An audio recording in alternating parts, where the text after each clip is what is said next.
Hello, if you've seen basket cakes like these and have always wanted to try one but were intimidated by the piping technique or even creating a handle that would stay, no worries, we are going to break it down and make one together here so you can make one this season. We're going to make the handle first because that will require the most drying time. I'm going to be making a brown basket, so I'll be using my chocolate fondant recipe. So I made a few different shades of brown with this. And I'm just going to marble this together to give it a little look of shadow or dimension once it's finished.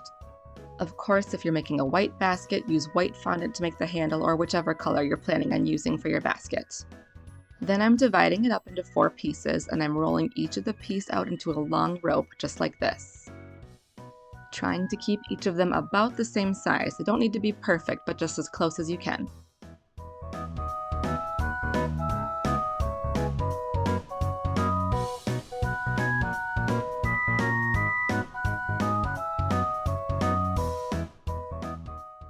After we have our 4 fondant ropes here, take them together and just twist them to make one thick rope like this.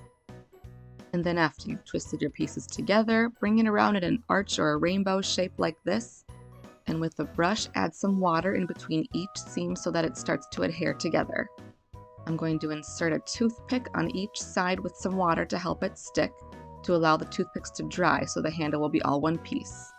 While the handle is drying, you can move on to any decorations you'd like to make. I'm going to make a couple of bunnies peeking out of the grass. I used a bunny cutter here just to get the ears proportional, but I am going to be reshaping them, making them a little bit longer and curling them a little bit. Use my hands just to reshape them a little bit, then I cut off some excess and I'm adding a little pink fondant into the lining of the ear here. If you need some help to get it to stick to each other, you can add a little bit of water just like this. Just using the ball tool just to indent it a little bit. Then I'll curl my little bunny ears over, and I like to use makeup wedges to help things dry that I don't want to be flat, and insert a toothpick. Also going to make a little bunny bottom as if the bunny were just jumping into the grass. These are super easy, just make a ball of white fondant, and then a smaller ball for his tail. I'm going to brush it with water and then roll it in sugar to give it a little bunny tail texture, and then pop it right on my bunny bottom just like that. These dry as well. Lastly, I wanted to make some Easter eggs to put in my basket. Of course, put whatever you'd like in your basket. This is the Easter eggs, cutters, and embossers set from my shop. Rolled up my fondant a little bit thicker than usual, and then I actually used the cutter over a piece of plastic wrap to give it more of a rounded edge look like this. I'll link the set in my description. It's in my shop at custombakingbyaaron.com. It's really easy and convenient to decorate fondant Easter eggs this way. It comes with these cute cutters and embossing stamps to make lots of Easter eggs.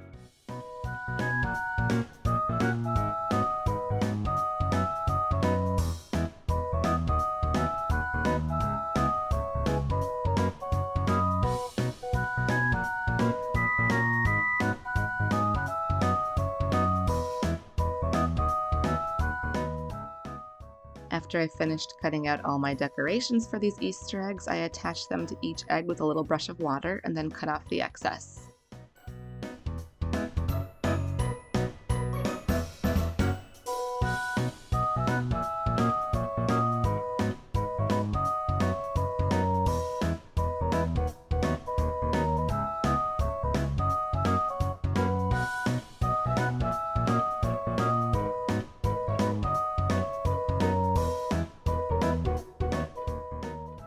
To make these eggs into toppers, I did cut a little piece of each color fondant, then sandwiched a toothpick with some water between the egg and the extra piece of fondant just like this. Then you just let these dry.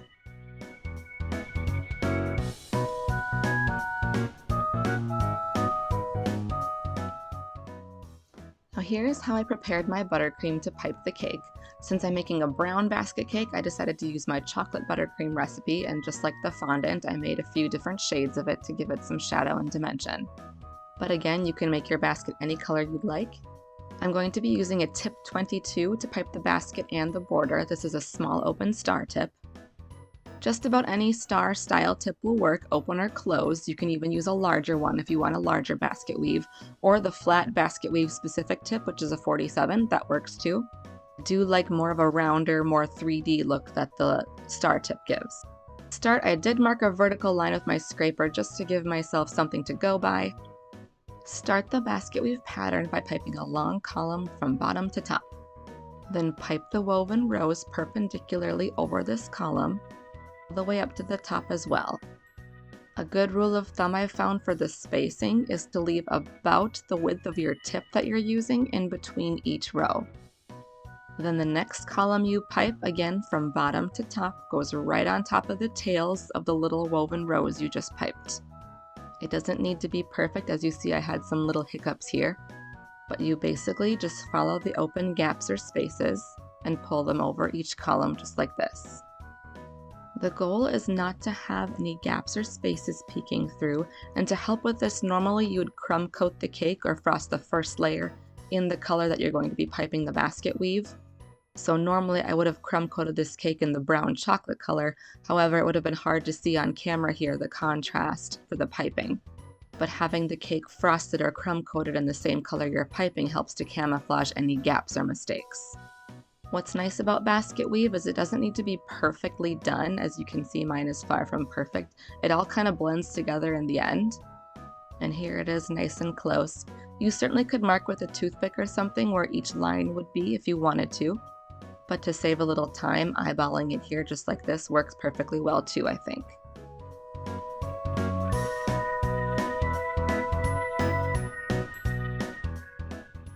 When you're piping up toward the top of the cake, don't worry about making the top nice and neat, because we are going to be piping a border that will hide all of that and bring it all together at the end here.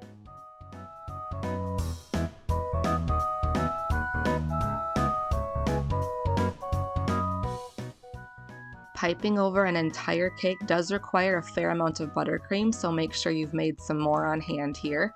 I did have to refill my bag a couple of times while doing this. You can find my buttercream frosting recipes on my website at customcakesandcupcakes.com. And depending on the size of your cake, I would double or even triple any one of those recipes just to be safe. For example, this is a 6-inch cake, 2 layers high, and I made a double batch of my chocolate buttercream recipe.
Then to finish the pattern at the end, sometimes you'll get lucky and have just enough space where everything fits perfectly.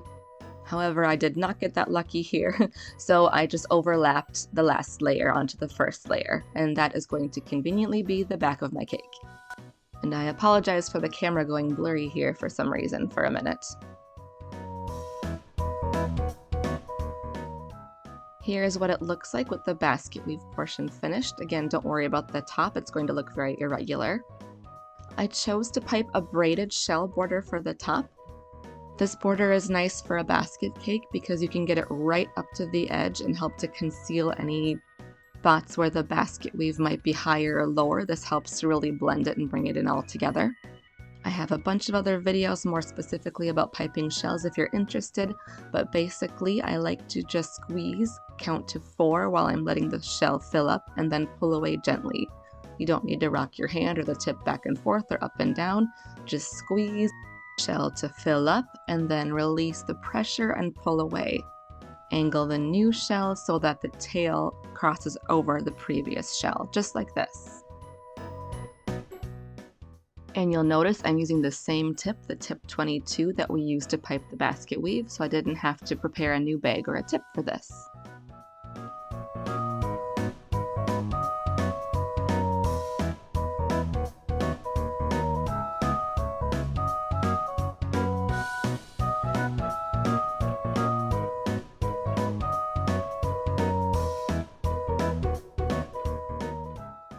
And then you can see from this angle how that braided shell border really camouflages the top of the cake's basket weave pattern.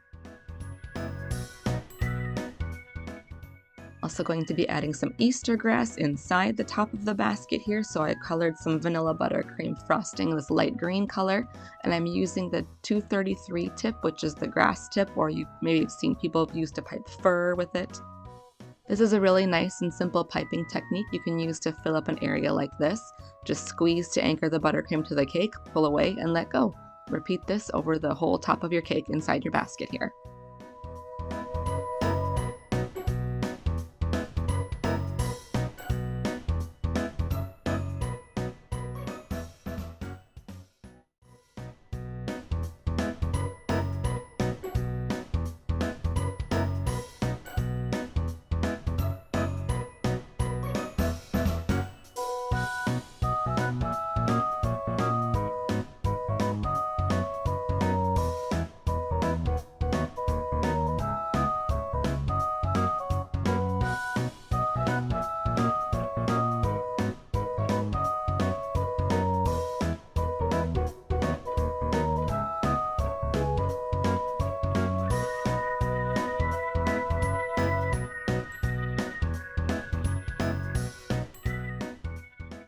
Once the basket was fully covered with the grass, I decided to add some sprinkles. This is Sunday Best Mix by Sweets and Treats Boutique. It's got some cute pastel shades in different shapes. And I didn't need a ton, just a little bit here to give it some color. The last thing to do is add our fondant decorations, which are now dry. You can insert the handle just like this with the toothpicks into the cake, followed by the eggs and the bunnies wherever you'd like them to go. I piped a little more grass around the decorations after I added them in here and added a few more sprinkles, and that was it. Let me know what you think and if you're considering trying this or if you have any questions. Basket weave is totally doable. Again, it doesn't need to be perfect. It makes a really cool kind of traditional cake for this time of year. Thanks so much for watching.